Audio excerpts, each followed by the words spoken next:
cuadro de hipercortisolismo secundario, mientras que en este tercero vamos a tener un hipercortisolismo primario, donde el problema está en la glándula o en el órgano diana, que sería en este caso la glándula suprarrenal.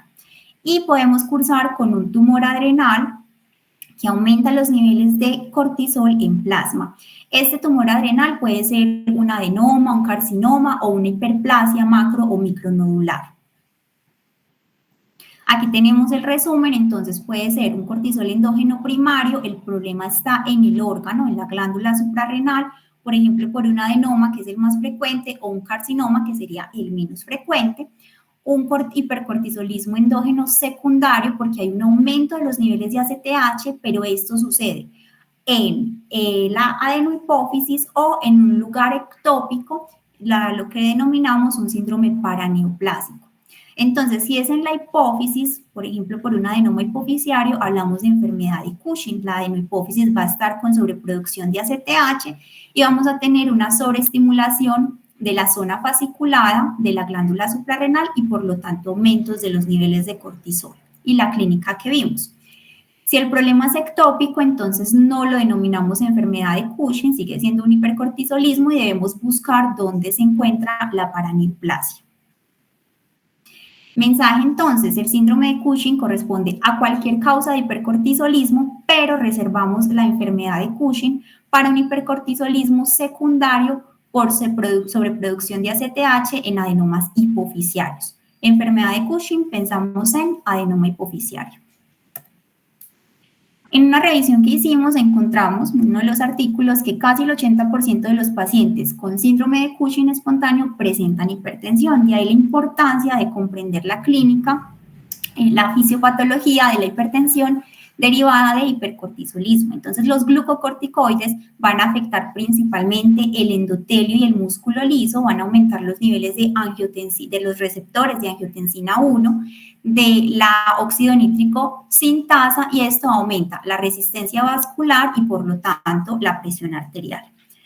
También a nivel del sistema nervioso central vamos a tener alteraciones en la liberación de óxido nítrico. Recordemos que el óxido nítrico es el principal vasodilatador sistémico. Sin vasodilatación vamos a tener principalmente vasoconstricción y, por lo tanto, aumentos en la presión arterial.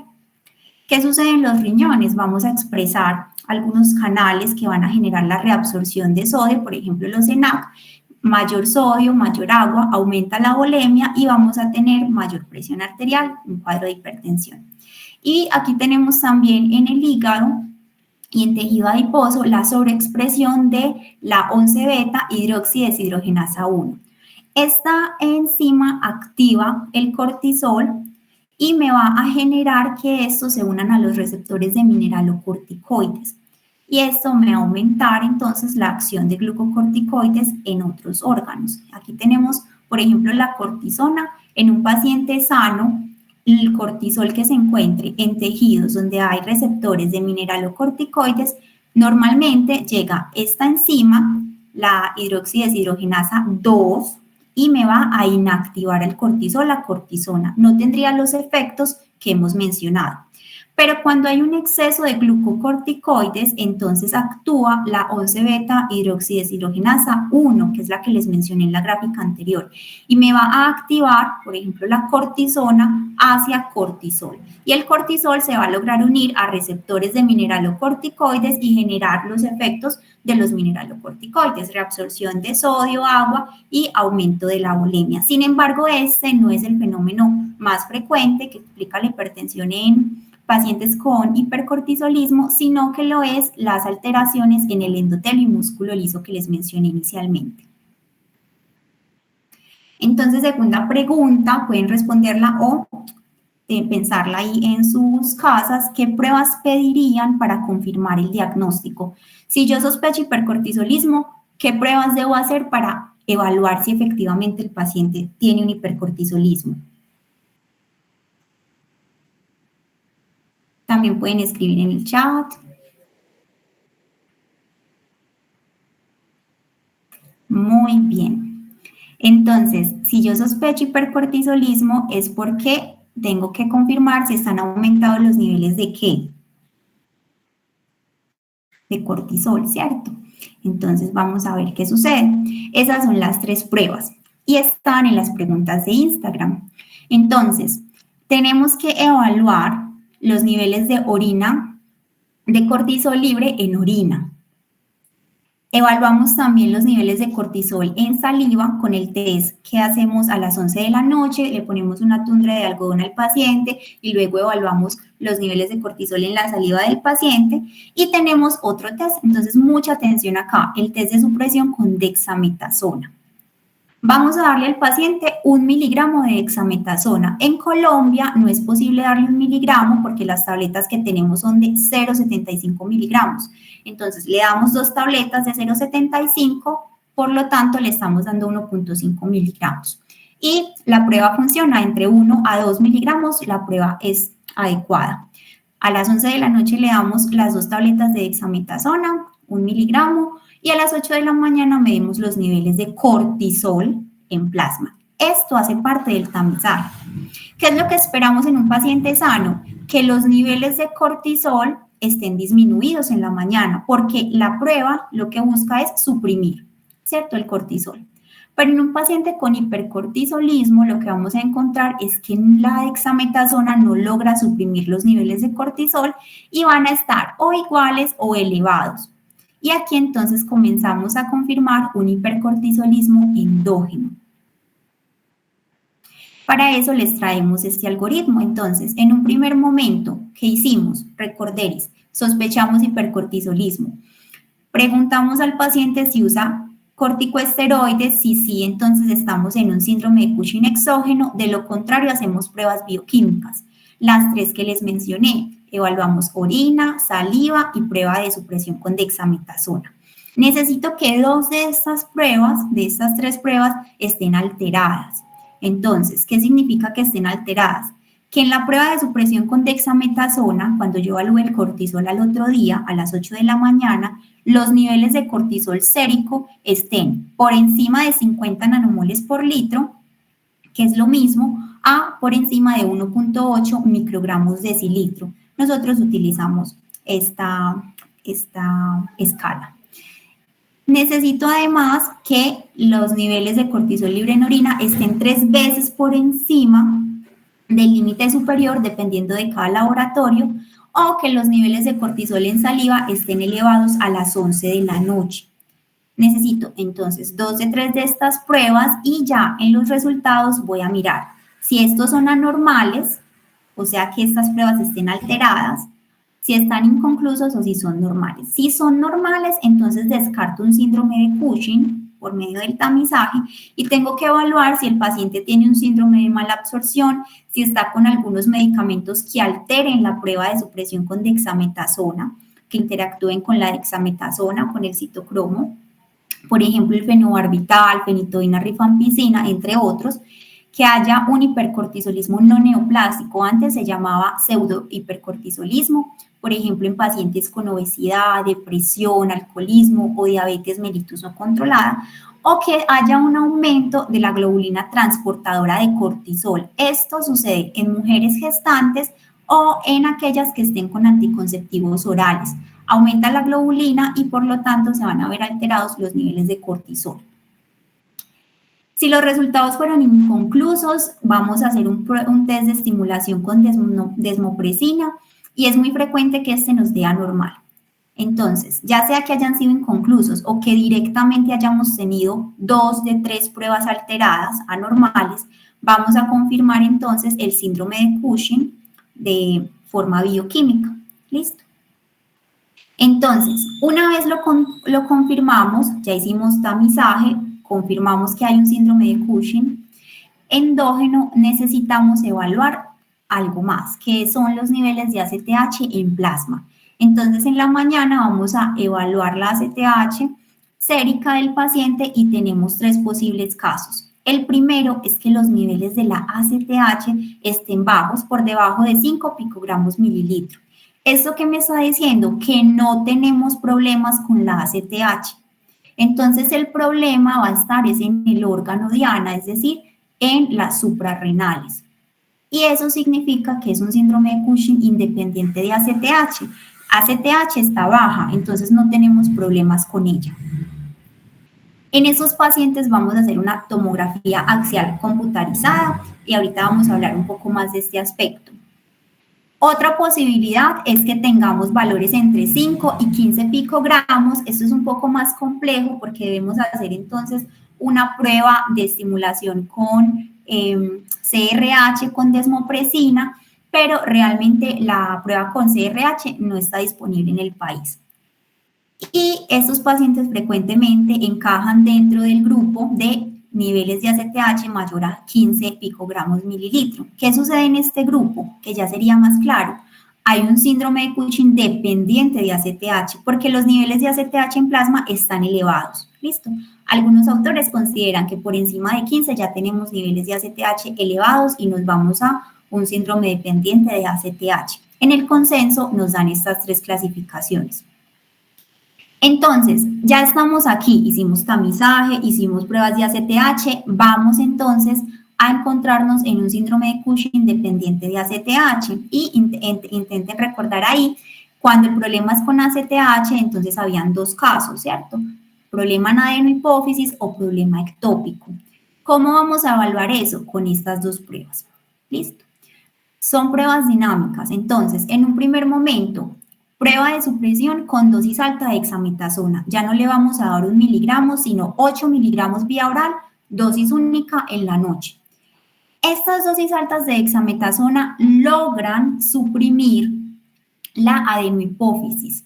Entonces, si el paciente tiene alteración en la adenohipófisis, vamos a tener una supresión del cortisol basal de un 50%. Si los niveles de cortisol del paciente eran 20, entonces vamos a encontrar una supresión a 10. Ya los valores de cortisol van a ser de 10, es decir, que fue mayor o igual al 50% del cortisol basal.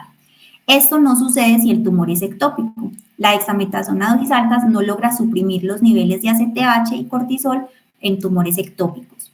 Y la otra prueba que se deben hacer las dos, estas más costosas, la prueba de estimulación con CRH o con desmopresina, y nos vamos a encontrar con que estas dos pruebas también, ¿a quién estimulan? Pues a quién afectan, a la adenohipófisis. Entonces, en pacientes con alteración en la adenohipófisis, vamos a tener que aumentan los niveles de cortisol y de ACTH en un 20 y 35% respectivamente. Estas dos pruebas, cuando son positivas, me sugieren entonces una enfermedad de Cushing. Me indican que la dificultad, la alteración está en adenohipófisis. Sin embargo, yo necesito confirmar que tengo un adenoma hipofisiario y lo hago con una resonancia magnética de silla turca simple y contrastada. Y lo ideal es que sea de 3 teslas, en Medellín está disponible. ¿Qué encontramos entonces con esa resonancia? Recapitulemos, estamos sospechando que el síndrome, que la enfermedad, que el hipercortisolismo está en la adenohipófisis. Entonces, si yo tengo un adenoma visible o mayor a 6 milímetros de diámetro, entonces confirmo enfermedad de Cushing. Ya estoy viendo el adenoma hipofisiario. Si es menor a 6 milímetros de diámetro, necesito otra vez medir los niveles de ACTH, pero esta vez va a ser ACTH central. ¿Listo? Es un muestreo del seno petroso inferior. ¿Listo? Aquí. Y voy a hacer una relación entre ACTH central de este muestreo con ACTH periférica. Esta relación, si me da mayor a 2, entonces está aumentado el ACTH central y puedo confirmar enfermedad de Cushing. Si esta relación da menor de 2, entonces hay aumento en la ACTH periférica y confirmo un síndrome de Cushing ectópico y debo seguir otro algoritmo para poder identificar su ubicación. ¿Listo? Resumen, primero descartamos si hay un síndrome de Cushing exógeno por glucocorticoides. Después hicimos pruebas de tamizaje, son 3, necesito 2 de 3 para confirmar un síndrome de Cushing bioquímicamente. Una vez esté confirmado, evalúo ACTH en plasma. Si los niveles están bajos, es independiente y tengo que ir a revisar las glándulas suprarrenales. Si los niveles están altos, entonces es dependiente y necesito descartar si es ectópico o si es hipofisiario. Lo hago con 2 pruebas dinámicas, dexametasona dosis alta, estimulación con CRH o desmopresina. Esto me da una sugestión sobre si es enfermedad de Cushing, pero la confirmación va a ser con la resonancia. Si veo el adenoma en la adenohipófisis, es enfermedad de Cushing. Si no lo veo, muestreo de seno petroso inferior para confirmar si es enfermedad de Cushing, ACTH central elevada, o si es ectópico. Muy bien. Entonces, en la prueba de dexametasona, de supresión de dexametasona, tenemos que evaluar si el paciente está con algunos de estos medicamentos. Algunos de ellos aceleran el metabolismo de la dexametasona, fenobarbital, carbamazepina, rifampicina. Otros lo ralentizan, itraconazol, por ejemplo. Hay algunos que aumentan los niveles de globulina transportadora de esteroides, similar a lo que pasa en mujeres gestantes, estrógenos y el mitotano, que también va a ser muy importante, recordémoslo. Y algunos elevan el cortisol urinario, como de nuevo la carbamazepina. En esta paciente tuvimos los siguientes resultados. Como es un estudio de Reino Unido, ellos sí hicieron la prueba con 1 miligramo para la supresión con dexametasona y los niveles fueron de 836 nanomoles litro, donde la referencia, los valores normales son por debajo de 50.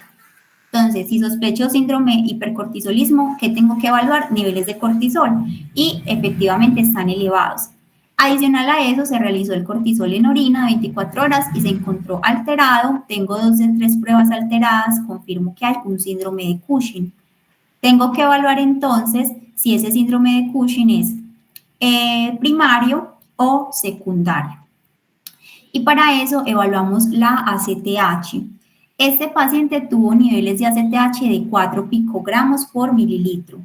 Entonces, con esta información, ¿cuál creen que es el siguiente paso? ¿Qué le tengo que hacer al paciente ya sabiendo que su ACTH es de 4? La tomografía. Gracias. Muy bien.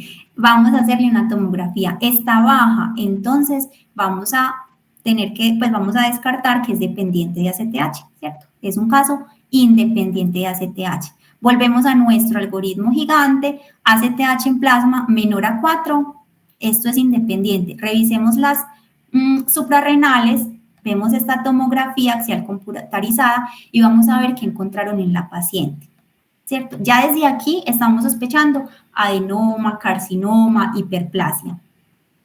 Entonces vamos a revisar. Y este fue el hallazgo en la paciente. Tenemos una tomografía computarizada inicial de la paciente. ¿Observan algo? ¿Alguien quiere decir de pronto qué ve en la tomografía? ¿Qué ve alterado?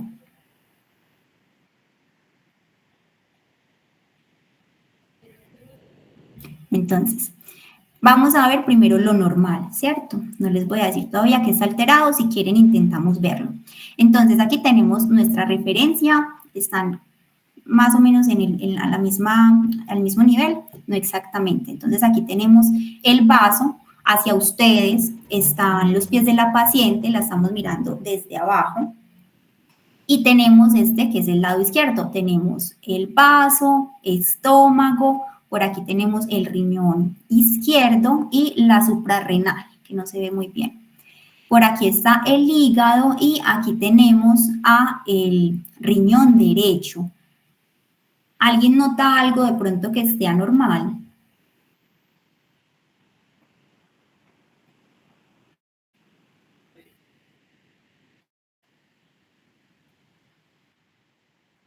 Muy bien, exacto, listo. Muy bien. Y está muy grande, es esta. Esta es la masa o este es el tumor que se encuentra en la suprarrenal. ¿Listo? Que aquí no debería estar. Miren que las suprarrenales son pequeñas. Entonces, efectivamente, muy bien. Tenemos una tomografía computarizada con una gran masa suprarrenal derecha. Se hicieron varios exámenes en la paciente, los voy a pasar un poco más rápido. Los niveles de andrógenos estaban normales. Las pruebas de glicemia sí estaban elevadas, esto es algo que hay que controlar en la paciente previo a la intervención, glucosa y hemoglobina glicada. tenía pruebas de función hepática alteradas, como en el inicio, pero la bilirrubina y la albúmina estaban normales. Y el tratamiento primario en este caso es una adrenolectomía, ¿cierto? Una adrenolectomía, la intención es una resección completa, no de Burkitt. De Burkitt sería una resección parcial, debe ser completa. Antes de la intervención vamos a optimizar comorbilidades, presión arterial, los niveles de potasio. Esta paciente estaba con reposición de potasio y espironolactona para tratar la hipopotasemia, el edema e incluso la hipertensión. Debemos controlar los niveles de azúcar, las infecciones y el síndrome de apnea y hipoapnea obstructiva del sueño en caso de que se presente, no se reportó en la paciente. Y en todos los pacientes candidatos a cirugía, tromboprofilaxis de acuerdo al protocolo del servicio en el que se encuentra. Se hizo la cirugía, la suprarrenalectomía o adrenalectomía derecha con nefrectomía, ¿cierto? Tenemos una nefrectomía derecha y colecistectomía. Miren la masa que vimos ahorita en la tomografía. ¿Qué parámetros definen remisión posquirúrgica?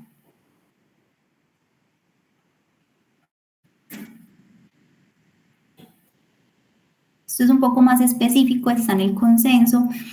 Y aquí tenemos que a las 48 horas el cortisol sérico sea menor a 1.8 y que entre los 3 y 5 días posquirúrgicos los niveles de cortisol sérico sean menores a 5, ¿cierto? Aumentan un poco.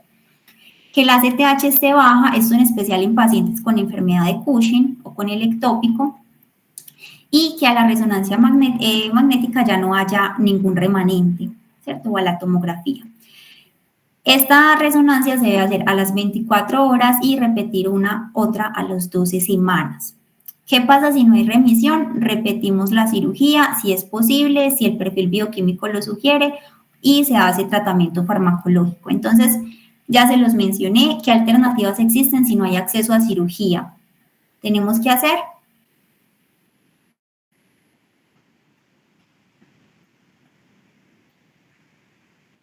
¿qué hacemos en la paciente? ¿Qué le damos?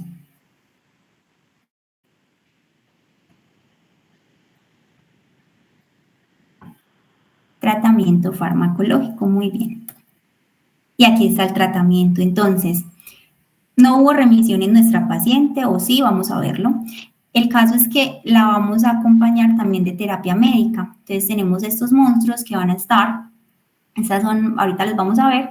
Y vamos a utilizar diferentes medicamentos, ketoconazol, mitotano, metirapona y osilodrostat, van a intervenir en la cascada de síntesis de cortisol. Pasireotido es un análogo de somatostatina y la que inhibe la síntesis de varias hormonas, entre ellas glucocorticoides, y la carbergolina se utiliza como segunda línea junto con otro medicamento como el ketoconazol. También se puede hacer radiocirugía si hay contraindicación de cirugía.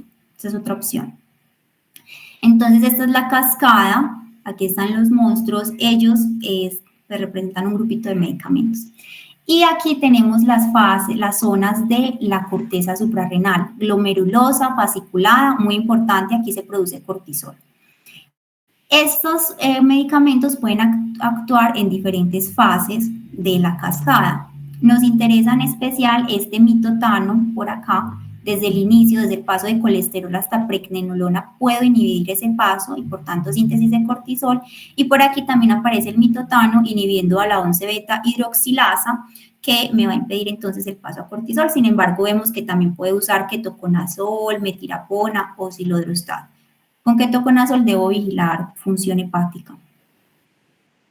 ¿Qué sucedió con nuestra paciente? Para ir terminando, entonces a los 3 meses la paciente estuvo ese tiempo con mitotano, eso le generó fatiga con náuseas y vómito, la presión arterial sin embargo estaba más controlada y la tomografía estuvo normal. A los 6 meses inicia con dolor abdominal derecho y a la tomografía se encontró recurrencia y había metástasis peritoneal y hepática. Y tenía de nuevo este cuadro de hipertensión, hipopotasemia, incluso con palpitaciones, cefalea y sed excesiva. En ese mismo momento, 6 meses, se inició quimioterapia paliativa, hematemesis, ella presentó hematemesis por la esofagitis, una esofagitis causada por cándida y úlceras, entonces se le dio para protección gástrica inhibidores de la bomba de protones y desarrolló ascitis y esto pues se trató con drenaje. A los 8 meses se hizo otra tomografía, se encontró que había mayor progresión del tumor, se suspende quimioterapia y la paciente entonces estaba con un pronóstico terminal. Teníamos una paciente de 30 años y a los 8 meses postquirúrgico ya el pronóstico era terminal.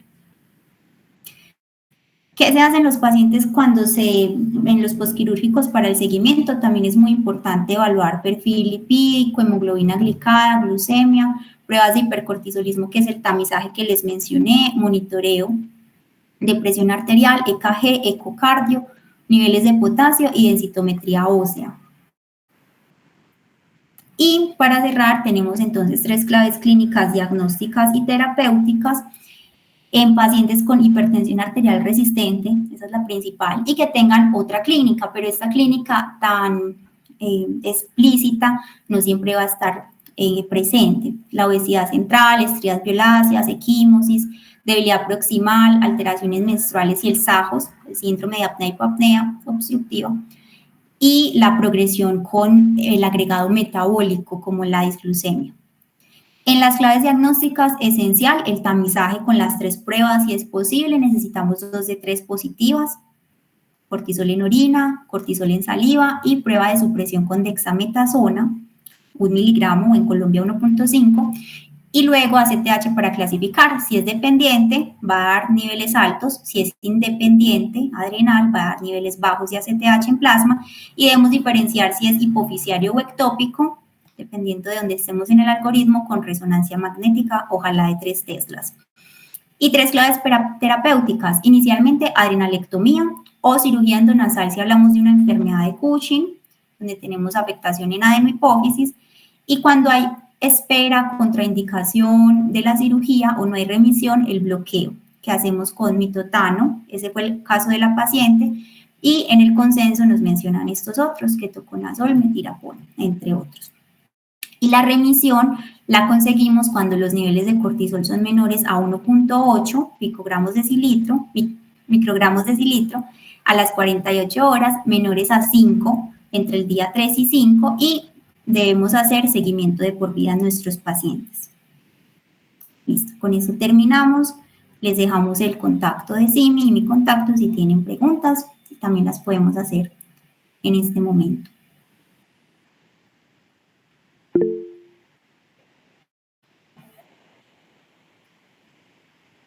Sí, Caro, claro que sí.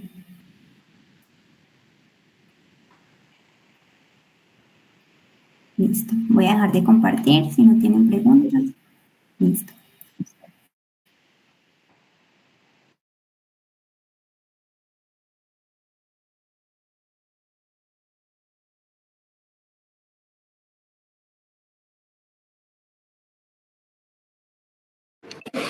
Bueno, hola, ¿cómo están? ¿Me escuchan y ven mi pantalla?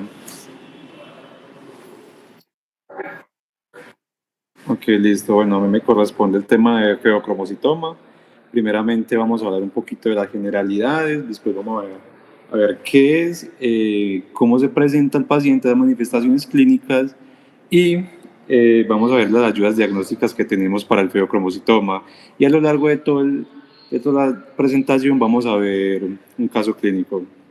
Bueno, primeramente, a grosso modo decir que las glándulas suprarrenales son un órgano par, que son retroperitoneales, por ende no se palpan. Si hacemos un corte vamos a ver que primero tenemos una cápsula, una zona glomerulosa donde se producen mineralocorticoides, después una zona fasciculata donde se producen corticosteroides, como ya lo mencionó la compañera, y las zonas reticulares donde se producen las hormonas sexuales.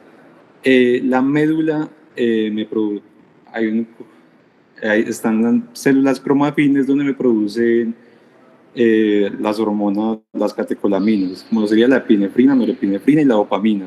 Primeramente partimos de un núcleo catecol donde van a ir variando su cadena lateral a través de las enzimas. Por ejemplo, empezamos con la tirosina, que a partir de la tirosina hidroxilasa me la pasa a dopa, y de dopa a dopamina a través de la descarboxilasa de aminoácidos aromáticos, y que es muy importante que la dopamina no solamente se produce, se sintetiza y almacena en la médula suprarrenal, sino que también se produce en el sistema nervioso central y funciona como un neurotransmisor. A través de la dopamina beta hidroxilasa, norepinefrina, que esta también no es exclusiva de la médula, sino que también de los ganglios simpáticos, y la epinefrina a través de la feniletelamina metiltransferasa. Dentro del metabolismo de las catecolaminas es muy importante mencionar que a través de las enzimas monoaminoxidasa y la catecolometiltransferasa vamos a producir metabolitos como lo sería la metanefrina y la normetanefrina, y a partir de la dopamina la 3-metilmetoxitiramina, que son claves en las ayudas diagnósticas. Bueno, pasamos a un caso clínico donde tenemos un varón de 34 años, fumador de 15 cigarros al día, con antecedentes de esofagitis péptica, hernia de hiato y asma bronquial no alérgico. Tiene un padre diabético y se presenta con un dolor abdominal intenso en flanco izquierdo. Es espastoso y aumento de los ruidos abdominales, que es valorado inicialmente como una posible gastroenteritis aguda. Entonces, vamos a hablar de feocromocitoma, que cuando hablamos de este es inherente no hablar de paragangliomas debido a que esencialmente se presentan igual, debido a que son tumores secretarios de catecolaminas. Los diferencia su localización, donde unos se presenta en la médula y el otro en los ganglios simpáticos, o sea, el paraganglioma. Hasta el 10% de los pacientes puede tener signos de malignidad y hasta el 40% base genética. Entonces, por eso va a ser muy importante preguntar los antecedentes y ver si el paciente ya tiene diagnóstico genético en la familia. Los pacientes se van a presentar con variedad de síntomas, hasta con dolor de pecho, pero es muy importante que descartarlo y ir descartando y ver cómo se presenta el paciente. Inicialmente puede referir crisis paroxísticas, que se ha descrito como una olla torácica que empieza con disnea, palpitaciones, la persona se pone pálida y empieza a sudar mucho en manos y pies. Esto más o menos dura 15 a 20 minuticos después de algo que lo detona, por ejemplo, un fármaco o un trauma. Se han descrito una triada, cefalea episódica, que se presenta hasta en el 90% de los pacientes, diaforesis hasta en el 60-70%, y ya taquicardia. Es muy importante que además de la triada, revisar la presión arterial, muy juicioso siempre tomando la presión, que hasta en el 50% puede ser paroxística, o sea que tal vez en la primera consulta no se la vea.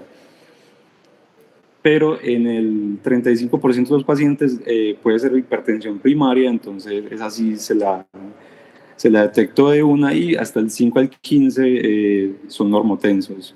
Se ha descrito otro tipo de crisis, como la crisis maligna del feocromocitoma, donde el paciente puede presentarse con aumentos y disminuciones de la presión arterial, con hipertermia y alteraciones del estado mental. En esta crisis también puede haber daño a órganos. Es muy importante también valorar la estructura del miocardio, a ver si no hay algún compromiso, debido a que se asocia mucho con la miocardiopatía dilatada y la miocardiopatía de Takotsubo, debido a que las catecolaminas generan un estrés crónico sobre el miocardio, lo cual genera disquinesias típicas del Takotsubo. Muy importante descartar entre todo esto y ya ir enfocando el caso, ¿no? Bueno, el paciente después de 10 días se presenta a urgencias de nuevo con dolor abdominal en flanco izquierdo, acompañado en esta ocasión de diaforesis, nerviosismo y palidez cutánea. Aquí podemos ver que se va apareciendo un poquito más, pero igualmente sigue siendo síntomas muy vagos. Y tras de eso tuvo puñopercusión positiva, entonces el paciente se enfocó más como una litiasis renal. Se tomaron radiografías de abdomen y tórax, los cuales no mostraron alteraciones. Su objetiva mínima de leucocitosis de hiponatremia. Bueno, dentro del feocromocitoma vamos a tener firmas transcripcionales, debido a que, como mencionaba, la base genética es súper importante y es clave al momento del diagnóstico. Vamos a tener primeramente un clúster tipo 1 que se caracteriza debido a que vamos a ver alteraciones de proteínas que son respondientes de hipoxia y se van a presentar con paragangliomas y con predominio con norepinefrina. Entonces, o sea, tumores secretores de norepinefrina. Primeramente vamos a tener algo que se llama la tríada de Corny, que se presenta con droma pulmonar, tumores del estroma gastrointestinal y obviamente paragangliomas por alteración de la succinato deshidrogenasa, que es una proteína que, como ya mencioné en el clúster tipo 1, es respondiente a hipoxia. Tiene una estructura catalítica, una subunidad catalítica que es el A y B, y una porción transmembranal que es el C y D. Y la AF2, que es como más, o sea, hace parte de esto y pues si alguna se altera me puede generar esta tríada de Corny. Y ya las demás las voy a explicar enseguida. Y pues ir mencionando que el clúster tipo 2 son proteínas quinasas. Son alteraciones de las proteínas quinasas, se presentan más que todo como feocromocitoma y predominantemente adrenalina. Hay que tener eso en cuenta. Entonces, en las formas sindrómicas tenemos la neoplasia endocrina múltiple tipo 2A y la tipo 2B, donde se van a presentar ambas con cáncer medular de tiroides. Y hasta en el 50% de los casos, feocromocitoma. En la tipo 2A se va a presentar con hiperparatiroidismo, líquido amiloide cutáneo y enfermedad de Hirschsprung, que esta es muy importante diferenciarla de estreñimiento, porque es vital para los criterios diagnósticos para la neoplasia endocrina múltiple de tipo 2A. Voy mencionando que el gen RED se ha asociado con alteraciones, o sea, con ganancias de función, y la tipo 2B son variantes en el gen RED que se asocian con más alteraciones estructurales de la porción transmembranal. Y se presenta con neuromas mucocutáneos, deformidades esqueléticas, laxitud articular, ganglioneuromas intestinales y nervios corneales mielinizados. Entonces, el tipo 2A se presenta con ese líquido amiloide cutáneo, que son maculopápulas como cabecitas muy pruriginosas que se suelen ubicar en la región interescapular. Y pues las 2B son neuromas mucocutáneos, que son como tumorcitos benignos que, pues como el nombre lo dice, se presentan como en piel y mucosas. Seguimos con el von Hippel-Lindau, que esta es como la sección a la regla, que si bien es clúster tipo 1, que son proteínas en respuesta a hipoxia, este también se puede presentar con feocromocitoma. Es súper característico, y para el diagnóstico tenemos que ver hemangioblastomas, y si tenemos antecedentes familiares, solamente con antecedente familiar y el hemangioblastoma se da el diagnóstico, pero si no, tenemos que sumar como cosas que me vayan orientando, como angioma retiniano, tumores del saco linfático, para irme ya hacia más un von Hippel-Lindau, pero según lo que menciona Will, es súper raro. Entonces, seguimos con la neurofibromatosis tipo 1, que es una proteína quinasa que se sintetiza en las células del ectodermo, o sea, en piel y sistema nervioso, para desfosforilar proteínas para que se sigan dando vías de señalización de supervivencia celular. Se caracteriza por manchas café con leche. Para los criterios diagnósticos tienen que ser más de 6, y efélides o signo de Crowley, que son también manchas café con leche más pequeñitas que se ubican en la región axilar y en la región inguinal. Los nódulos de Lee son como tumorcitos benignos que están en la superficie del iris. También presentan gliomas del nervio óptico, neurofibromas y neurofibromas plexiformes, que en los criterios diagnósticos está que con más de 2 neurofibromas me da un punto extra, que pues como mínimo necesito 2 para el diagnóstico, y pues presentan con déficit cognitivo. Hay con neurofibromas plexiformes, que son tumores que ya me abarcan más plexos, lo cual hace que sean más grandes, me puedan comprimir estructuras, me compriman superficies óseas, lo cual me puede dar, por ejemplo, escoliosis, me comprimen nervios, lo cual puede hacer alteraciones sensitivas y motoras. y listo. Para el diagnóstico es vital entender que tengo que orientarlo entre baja y alta probabilidad. Los de baja probabilidad son más que todas las personas que tienen antecedentes familiares, tienen crisis paroxística, vuelvo y repito. Los que tienen baja probabilidad de feocromocitoma son aquellos que tienen crisis paroxísticas, esas oleadas torácicas, o los que tienen hipertensión resistente. Y aquellos que tienen alta probabilidad son los que tienen antecedentes familiares y genéticos, se le encontró un tumor en una imagen que se está enfocando un caso en otro lado, ¿cierto? O que la persona tenga antecedentes de feocromocitoma. Y pues muy importante que a la hora del diagnóstico también vamos a ir necesitando imágenes y medición de metanefrinas, que ya las voy a mencionar. Entonces, en la bioquímica del diagnóstico tenemos que hacer orina 24 horas, donde vamos a medir las catecolaminas, metanefrinas y 3-metoxitiramina, debido a que puede ser un feocromocitoma, por ejemplo, dependiente de dopamina. Muy importante tener en cuenta que los valores se pueden alterar debido a enfermedad renal crónica y fármacos, como las tetraciclinas y levodopa. Por ejemplo, las metanefrinas, el puntaje de corte es 200 y para los metanefrinas es 400. Si ya veo, por ejemplo, en la enfermedad renal crónica una elevación de hasta 3 veces, eso ya me da el diagnóstico o sea, me orienta que es un tumor secretor de catecolaminas, aunque me llegue a alterar un poquito los valores. Listo. Entre las imágenes diagnósticas tenemos las de primera línea. Tenemos el TAC y la RM de abdomen, donde tenemos que en la RM de abdomen hay algo muy interesante que hay por desplazamiento. Entonces vamos a ver la cantidad de lípidos y agua. Entonces dice que está dentro de fase cuando hay buena relación. Entonces eso me hablaría más de un adenoma cortical, que es el principal diferencial, y además tener en cuenta que la atenuación del adenoma cortical es menos de 10 Hounsfield. Y el de feocromocitoma tiene que ser más de 10 y se dice que más de 20, porque si no, pues simplemente no me orienta hacia un feocromocitoma que sea menor de 10 Hounsfield.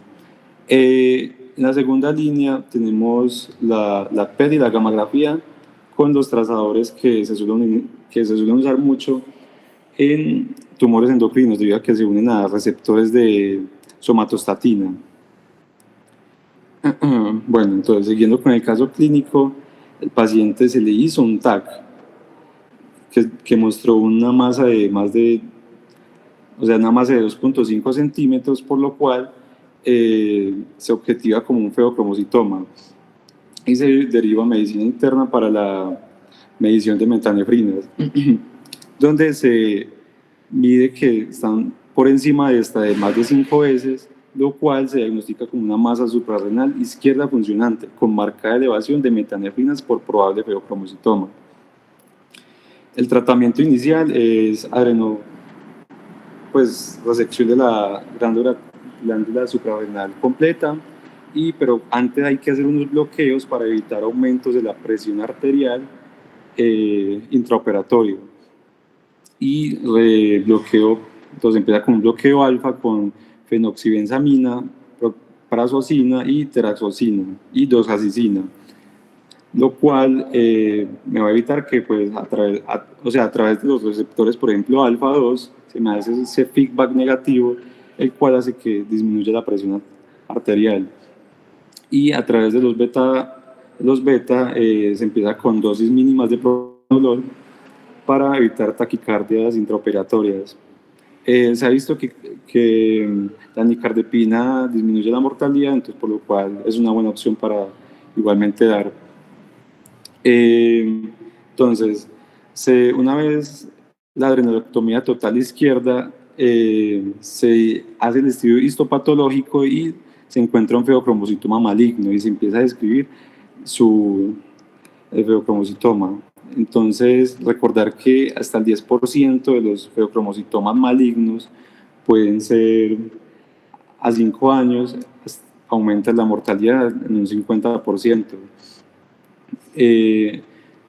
Tenemos este esquema que es para resumir más o menos el enfoque que se le tiene que dar, es que tenemos esa clínica de baja o alta probabilidad, donde la baja, recordemos que es hipertensión resistente o crisis paroxísticas, y la alta es cuando tengo antecedentes familiares, genéticos, o encontré un tumor en médula en una imagen. Entonces, a los dos les mando orina 24 horas con medición de metanefrinas fraccionadas. La única diferencia es que si yo tengo una alta sospecha, mido las metanefrinas fraccionadas en plasma. Y si yo veo una elevación leve, por ejemplo en plasma, y marcada en orina, pues ahí empiezo con las imágenes de primera línea, que eran las de tomografía y las de resonancia. Entonces, seguimos con si no lo vimos, o sea, si no detectamos en la primera línea el tumor, podemos seguir con el PET o la gammagrafía, con los trazadores que se unen a receptores de somatostatina. Y pero si encontramos la masa, pero es un paraganglioma, o si es una masa adrenal que mide más de 10 centímetros, igualmente utilizamos la segunda línea, que sería el PET con el con el trazador radioactivo. Y ya después hacemos el bloqueo alfa y beta para preparar al paciente para la resección. Listo, eso sería todo.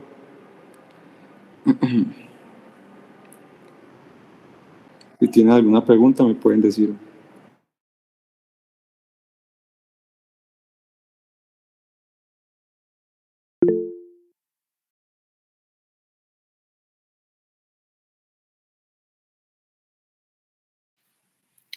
Sí, yo quisiera hacer una pregunta con respecto a lo del diagnóstico. Cuando estaba manifestando, pues, el paciente los síntomas que mencionaba que podían ser de alta o de baja probabilidad, pues no lo especificó, por lo menos yo no lo entendí, si debía haber como que al menos uno de alta, una de baja, o al menos dos de alta. Y primero eso. Y segundo, decía también que podría ser el incidentaloma suprarrenal y que el paciente tuviera hipertensión. Pero eso es lo mismo del hiperaldosteronismo primario. Entonces, yo quisiera saber cómo haría en caso que se presenten esas dos, si se pueden mandar pruebas para la una y la otra, o primero la una y luego la otra, o qué deberíamos hacer.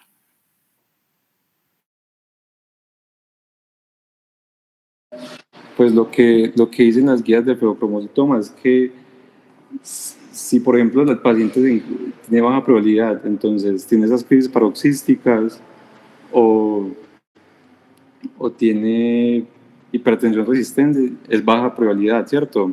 Pero en el paciente en este caso era de alta probabilidad porque encontramos una masa en la médula suprarrenal.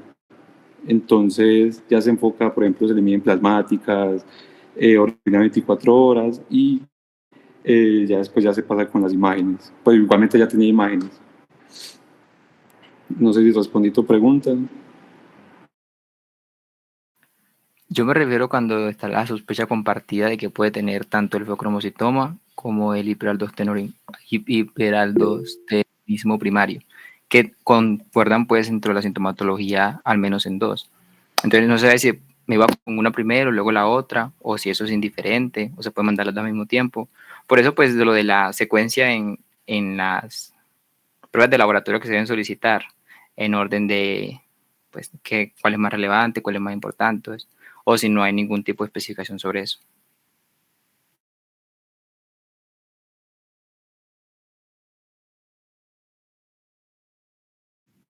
Sí, hola, mira. El siguiente lo que vamos a hablar es hiperaldo y me parece que es muy valiosa tu pregunta porque si hay distinciones respecto al feocromocitoma y al hiperaldosteronismo, al menos desde la presentación clínica, y es algo que ha venido cambiando con los años.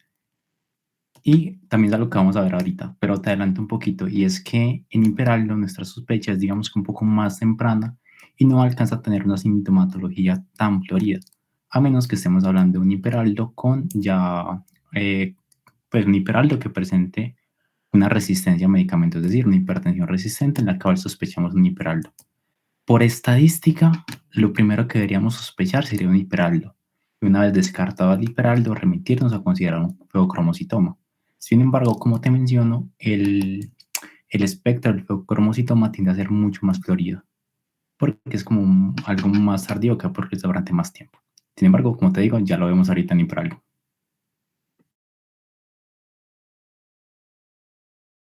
Muchas gracias, Eduardo.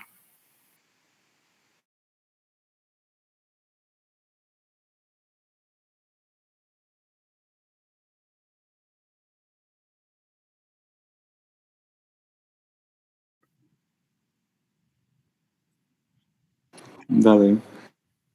Bueno, ¿cómo están? Espero que estén muy bien. Como ya lo mencionó Jesús, ya previamente dimos la charla de hiperaldo, entonces eso es más un taller, ahí me adelanté, pues, es más un taller que otra cosa, listo. Lo que buscamos aquí es que miremos unos casitos, hagamos como un recorderis rápido de lo que vimos de hiperaldo la vez pasada y con eso pues veamos como las presentaciones clínicas habituales y los elementos importantes que yo considero se deberían recordar dentro del contexto de un hiperaldo. Listo. Empecemos. Los objetivos que yo me planteé para este taller fue como que, pues, mira, yo que quiero que se presente en el taller y es que comprendemos como la relevancia clínica del hiperaldo, como les dije hace un segundo, ha venido cambiando, reconocer cuándo sospecharlo en pacientes hipertensos, aplicar el algoritmo diagnóstico que se nos proponen, que yo presente una modificación como más aplicable a nuestro contexto, y discutir un poco el manejo y el diagnóstico diferencial respecto a la hipertensión resistente. Entonces, resumen súper rápido, súper chiquito de lo que es un hiperaldosteronismo. Lo que se entiende por el hiperaldosteronismo es entonces ese exceso de aldosterona secundaria a una sobreproducción autónoma. Es decir, en mi glándula suprarrenal, en la parte más externa de la glándula suprarrenal, algo me está aumentando la producción de aldosterona. Y ese aumento de la presión de la producción de aldosterona se me va a generar el aumento de la retención de sodio, la retención de agua, y al menos en un 37-39% de los pacientes se llega a evidenciar una disminución dentro de los niveles de potasio. Y esto pues me va a generar un aumento de la presión arterial y una supresión de la renina. Entonces, la imagencita que vemos acá en la parte A es lo que funcionaría normalmente, y en la parte B la alteración que me está generando esa sobreproducción autónoma secundaria a diferentes causas etiológicas que vimos previamente, pero que dentro de las más importantes está el adenoma productor de aldosterona. ¿Listo? Y esto, pues, nada, aumento de aldosterona, disminución de renina. Y dentro de la epidemiología que se ha visto es que en los pacientes hipertensos, hasta un 10% de todos los hipertensos pueden llegar a tener un hiperaldo. Y en casos puntuales, casos específicos, como en el contexto de pacientes de hipertensión resistente o pacientes con fibrilación auricular, hipertensión y fibrilación auricular, pueden ascender a niveles como del 30% en hipertensión resistente y hasta un 40% en pacientes con fibrilación auricular. Y recordando que las principales complicaciones que tienen estos pacientes, pues es todas las asociadas al riesgo cardiovascular, pues que una ACV, que un infarto, y que no solamente aumenta el riesgo de que las presenten, sino que la severidad con las que presentan esto tiende a ser mucho mayor, es decir, les va muy mal comparado con cualquier hipertenso normal. Listo, entonces, tomando en cuenta en este resumen, pues este resumen que estamos haciendo, vamos con el primer caso, listo. Yo sé que estamos poquitos ya, pero quisiera que fuera un poquito más interactivo, entonces más adelante vamos a ver que vamos a incluir como los emojis que aparecen listo, pero por ahora tenemos una paciente, 50 años, va a consulta por seguimiento de su hipertensión porque es hipertensa y ya unos paraclínicos de control. Tenemos entonces que es hipertensa, diagnosticada hace 5 años, actualmente está con 2 fármacos, un IECA y un diurético tiazida, ninguno se ha llevado a dosis máximas y actualmente no presenta antecedentes ni de enfermedad renal, ni diabetes, sobrepeso, ni dislipidemia, nada. O sea, está solamente con su hipertensión. Y en la familia nadie ha tenido hipertensión estando joven, ni ha tenido algún otro, una complicación cardiovascular. y llega, nosotros la examinamos, la evaluamos y vemos que tiene una frecuencia cardíaca de 86, una respiratoria 16, temperatura en 37, una presión fuera de metas para ella y ningún otro hallazgo adicional. Decimos B, mostramos los paraclínicos. Ella nos muestra y tiene esa creatinina en 0,8, el potasio en 3,4, la glicemia en 98, la hemoglobina en 12 y el hematocrito en 41, sin otros que haya traído de antes ni ninguna otra información relevante. Entonces, de esa historia, ¿hay algo que les llame la atención? Si alguno quiere hablar, perfecto, si no, pues no hay problema. Ok, continuemos. A mí sí me llamaron varias cositas la atención. Entonces, tenemos una paciente de 50 años y uno dirá, pues eso que tiene que ver. Es que para una paciente de 50 años que tiene una hipertensión hace 5 años y que además no me está respondiendo bien con la terapia que le inicié, digamos que ya se me empieza a salir de lo común. Esa paciente está relativamente joven para tener una hipertensión y más para que tenga una hipertensión que no me esté respondiendo con un manejo inicial. Y eso le sumamos que el potasio está disminuido. Un potasio de 3,4 ya está más bajo de lo que debería. Listo. Entonces, aquí es donde entran los emojis. ¿Qué vamos a hacer con esta paciente? Les dejo aquí a la izquierda el casito por si se les olvida algún dato, pero vamos a ver qué hacer con esta paciente. Entonces, los que crean que es la A, yo que sé, una manito arriba.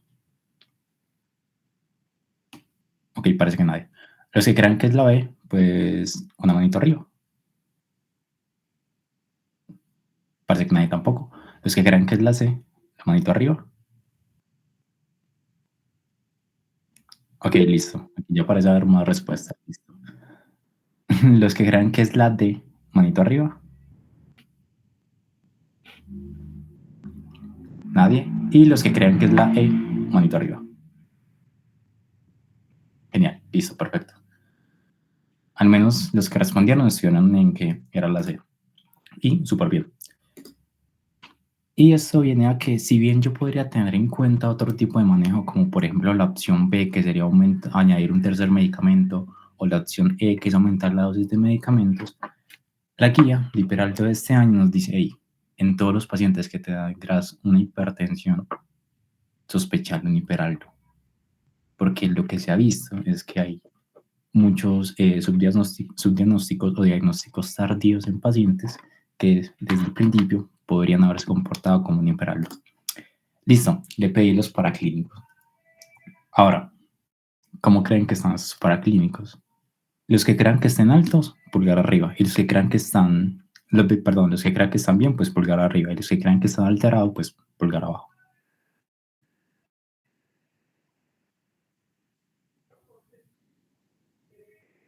No creen nada. Ok, está bien. Listo.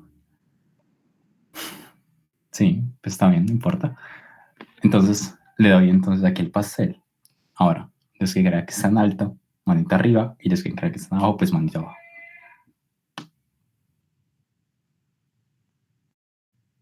Seguimos sin creer nada. Perfecto. Ah, no, hay alguien que cree que están mal. Ok, listo. Súper. Pues está en toda la razón. Esa tabla puede llegar a veces a ser confusa, pero lo que buscan realmente aquí es una razón matemática en la cual yo tomo mis niveles de aldosterona, medio el nivel sérico y los comparo con mis niveles de renina. Al hacer esa comparación, yo obtengo una razón que si es mayor a 20, me está indicando que muy probablemente mi paciente tenga un hiperaldosteronismo. Con eso en mente, pues esta paciente tiene marcadamente elevado esto. Si yo hago esta relación me va a dar más de 20. Y aquí seguimos con lo siguiente. Ya sabemos que tiene pues los elementos alterados. Entonces, ¿qué creen que sería lo siguiente que deberíamos hacer? ¿Iniciamos manejo farmacológico?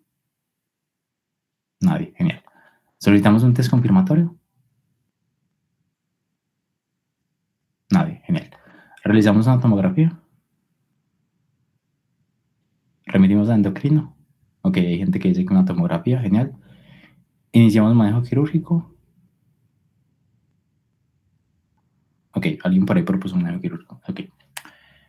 Bueno, pues realmente lo más adecuado que debería hacer en esta paciente sería solicitar un test confirmatorio.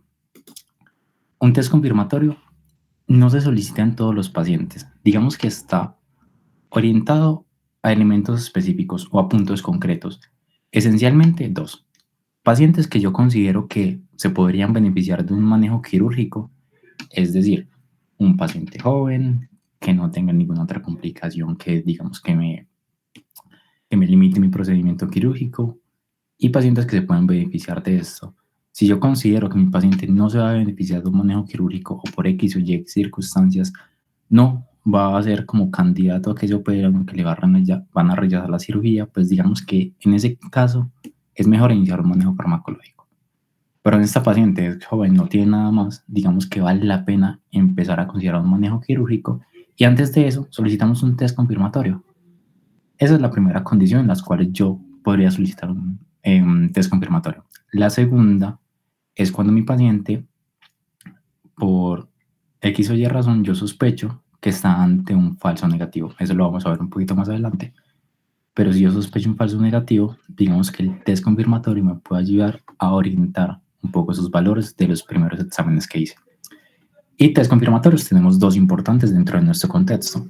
El test de carga oral de sodio, que es que yo le digo a mi paciente, hey, comete más sodio unos 2-3 días, y al tercer día medimos los niveles en orina de 24 horas y vemos cómo están. Y cuando digo más, me refiero a 3 a 5 gramos al día, pero en un contexto como el nuestro, los pacientes pueden fácilmente llegar a comer normalmente 12 gramos al día. Y el otro test que tenemos es el test de supresión salina, donde yo le digo a mi paciente, vení un día, te saca 4 horas de tu vida, ese día te ponemos solución salina 500 cc hora durante 4 horas y medimos cuando llegaste a cuando acabamos el test. Y si mi actual desorden en cualquiera de los 2 casos está elevada, es muy probable que tengas un hiperalto. Algo importante de esto que yo quisiera que recordaran es que el test de carga oral de sodio está dentro del POS. Entonces se puede pedir de una manera muy fácil, no le ponen mucho problema. Mientras que este es más engorroso, que el tiempo, que estar pendiente, que una cosa que la otra. Pero el test de carga oral de sodio está en el POS. Listo. Entonces, ahora venimos al algoritmo que les comentaba. Esta paciente, yo lo primero que hago es que lo sospecho, ¿cierto? Solo por ser hipertensa ya debería sospecharlo, pero por ser hipertensa, joven y estar presentando resistencia, me aumenta la sospecha que debería tener en ella. Listo, lo sospeché, le pedí aldosterona renina y hice la relación renina-aldosterona. Si esto me dio alterado, considero si mi paciente es quirúrgico o no. Ese es el primer filtro que yo tengo que poner respecto al tratamiento del paciente.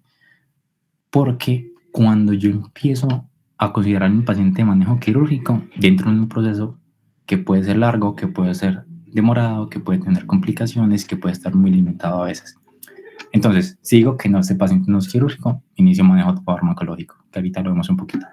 Y si considero que mi paciente sí es quirúrgico, hago el test confirmatorio y según lo que me diga el test, voy a decir, si el test me dice que no, que es negativo y eso se expresa a partir de ciertos valores específicos de aldosterona, es decir, una aldosterona bajita me va a decir que es negativo y una aldosterona alta en el test confirmatorio me va a decir que es positivo, entonces yo decido. En el caso de positivo, yo debo ver si mi paciente realmente sigue siendo candidato a cirugía y le pido una tomografía suprarrenal, en la cual puede que se me reporte o no las características o la condición por la cual mi paciente está presentando el hiperaldo. ¿Y a qué me refiero con esto? A si el paciente tiene un adenoma productor de aldosterona y si es unilateral o es bilateral.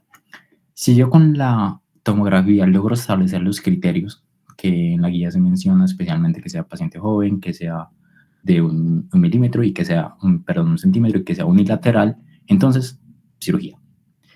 Si no me queda claro con la tomografía, yo puedo tomar una muestra venosa suprarrenal. Yo lo que estoy haciendo ahí es que eso mismo, tomo una muestra venosa suprarrenal y mido las concentraciones de aldosterona que me está generando cada una. Si ambas son iguales en cada lado y ambas están aumentadas, pues es bilateral y no lo puedo operar. Si solamente una está aumentada, derecha o izquierda, lo más probable es que sea unilateral y yo lo pueda operar. Y a partir de eso lo que me diga, pues o me voy a cirugía o cuando eso me diga que no por ningún lado, para tratamiento farmacológico. Y volvamos por acá un poquito.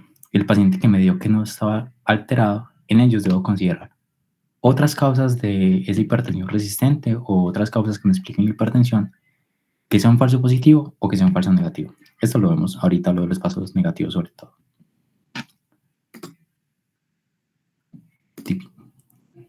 Listo. Entonces, en esta paciente lo más probable es que se haya evaluado si, pues lo más probable que se haría es evaluar si era candidata, pues es candidata a cirugía. Evaluar si es posible operarla, y en caso de que sea posible la operamos, y en caso de que no, pasamos al tratamiento farmacológico. Y el tratamiento farmacológico, como se mencionó previamente en la charla, se hace especialmente en Colombia con espironolactona. Y para eso hay que tener ciertas consideraciones, las cuales están aquí a la derecha. Entonces, vos inicias con dosis bajas y los primeros meses los vas midiendo el sodio, la función renal y los niveles de renina. Esos son los primeros meses. Y recordamos que la espironolactona en la mayoría de los casos hace que mi potasio se me recupere súper rápido. Entonces, si mi paciente estaba con algún suplemento de potasio o le habían tratado de estabilizar el potasio con alguna otra cosa, lo mejor es suspenderlo o limitarlo y con eso ya esperar que el medicamento actúe. Recordamos que el principal efecto secundario de este tipo de medicamentos es la ginecomastia. Entonces, es algo de lo que debo estar pendiente y en caso de ginecomastia, ya lo hablamos en la charla, pero en caso de ginecomastia lo que se recomienda es disminuir la dosis de espironolactona menor a 50 miligramos y en caso de que eso no funcione, pasar al otro que sería la eplerenona. Listo. Y por último, ya una vez que yo estabilice a mi paciente, ya sé que ya que conozco con qué dosis funciona, que ya entiendo con qué dosis me da los niveles esperados de hipertensión, ya le hago seguimiento anual con presión arterial, potasio y función renal. Listo, entonces, mediciones rutinarias mientras estabilizo el medicamento. Una vez entiendo pues que está estabilizado el medicamento, sé con qué dosis funciona, le hago seguimiento anual. Ahí, ya. Entonces, casito número 2. Paciente de 45 años, hipertenso, hace 8 años, se llama Carlos, por cierto. Actualmente con 3 fármacos, todos de diferentes mecanismos, entre ellos un diurético y con presiones marcadamente elevadas. No tiene antecedentes de hipocalemia y en laboratorios recientes pues mostró niveles normales, ¿cierto? Se le hace medición de renina y aldosterona porque digamos que le sospecharon esto y se encuentra lo siguiente. Una aldosterona un tris elevada en 11 nanogramos por decilitro y una actividad de renina plasmática, un tris disminuida con una relación de renina-aldosterona del 12.2. Entonces, ¿ustedes qué creen que deberíamos hacer con este paciente? Bueno, entonces, pulgada arriba los que crean que es tratamiento farmacológico. Nadie, genial. Solicitar test confirmatorio. Ok. Realizar tomografía suprarrenal. Ok. Modificar medicamentos y repetir pruebas. E iniciar manejo quirúrgico. Ok, nadie cree nada, está perfecto. En este paciente lo más adecuado sería solicitar un test confirmatorio. Y la razón de esto recae especialmente aquí, en los fármacos que ha venido usando. ¿Por qué? Porque es posible que por los fármacos que esté usando hayan modificaciones dentro de los niveles de renina o los niveles de aldosterona. Bien pueda que me los suba o bien pueda que me los disminuya. En esa tablita se me resuelven los diferentes grupos farmacológicos que me pueden generar estos cambios y es lo que se debería hacer entonces, solicitar un test confirmatorio, no para ver si es candidato quirúrgico, sino para considerar que estoy ante la presencia de un falso negativo. Sin embargo, y aquí viene un pero grande, lo que nos dice la guía o lo que se considera normalmente en otros países es modificar medicamentos y repetir las pruebas. Y nos dicen suspenda medicamentos durante 2 a 4 semanas y repita pruebas. Pero tiene un pero grandísimo. Y es que yo tengo un paciente que viene con 3 fármacos y que aún así tiene la presión elevada. Esos fármacos algo deben estar haciendo. Y entonces esta presión normalmente estaría mayor. Si yo les quito los medicamentos y repito las pruebas, es mucho más probable que mi paciente presente complicaciones en ese periodo corto del tiempo. Es decir, este paciente que venía relativamente decente, un relativo muy grande. Entonces, al quitar los medicamentos, podría llegar a ser una crisis hipertensiva y terminar en urgencias por 20.000 cosas. Entonces, digamos que si bien es una opción, tiene un pero grande, pero que se puede tomar en cuenta. Por ejemplo, la paciente anterior, si yo hubiera sospechado de pronto un falso negativo, porque no estuvieran bien marcadas los niveles de aldosterona y renina, yo podría haber suspendido medicamentos más fácil. Digamos que las complicaciones, el riesgo de complicación en ella podría haber sido menor y me pudiera haber beneficiado de eso. O directamente el test confirmatorio que me ayuda a esto sin necesidad de suspender medicamentos. Listo. Pasemos al caso número 3. Entonces tenemos un paciente, 72 años, hipertenso hace 7 años, actualmente con 4 fármacos antihipertensivos, todos de diferente mecanismo, uno de ellos diurético, y me viene con estos valores al examen físico, todo normal excepto la presión que sigue pues fuera de metas para él. Para clínicos, potasio normal, aldosterona disminuida, renina pues disminuida, pero dentro de valores normales, porque se espera que estuviera alterada en hiperaldo. Renina más de lo, en valores normales, porque esto debería ser menor a 1 en caso de que fuera un hiperaldo, pero está sobre 1, entonces valores normales, y un test de supresión salina negativo. Entonces, ¿qué? ¿Yo aquí qué hago con este paciente? ¿Ustedes qué creen? ¿Que deberíamos darnos de baja? ¿Que hacemos una recita nerviosa? ¿Que pedimos una interconsulta con Diosito? ¿Que llamamos a algún profe? ¿O que preguntamos a ChatGPT? Bueno, sí, a mí me gusta más la interconsulta con Diosito, la verdad. Pero la idea de este caso, mi idea para este caso fue lo siguiente. Ay, puse mal. La puse mal. Bueno, mi idea con este caso fue la siguiente. Y es que yo estoy tratando de hipertensión. Si bien nuestra charla es de hiperaldo, yo debo entender qué manejo le puedo dar adicionalmente a la hipertensión resistente. Y esto lo encontramos aquí, en las guías que hay para el manejo de la hipertensión. ¿Listo? Y ya me voy a los mensajes grandes de la charla, que es, necesitamos sospecharlo. Nuestro diagnóstico de hiperaldo nace de la sospecha. No todos los pacientes con hipertensión, todos los pacientes con hipertensión pueden estar cursando con hiperaldo. No necesariamente todos tienen hipocalemia y no toda hipertensión resistente es hiperaldo. Y recordemos que aquí lo que buscamos es que mi paciente esté bien. Entonces, no someter a procedimientos innecesarios al paciente, como, yo qué sé, un paciente de 80 años, verle si puede tener un manejo quirúrgico. Digamos que no es tanto el beneficio que yo podría encontrar, sino que el manejo médico en la mayoría de los casos tiene muy buen rendimiento. Y ya, no sé si hay dudas, preguntas, inquietudes, cualquier cosita.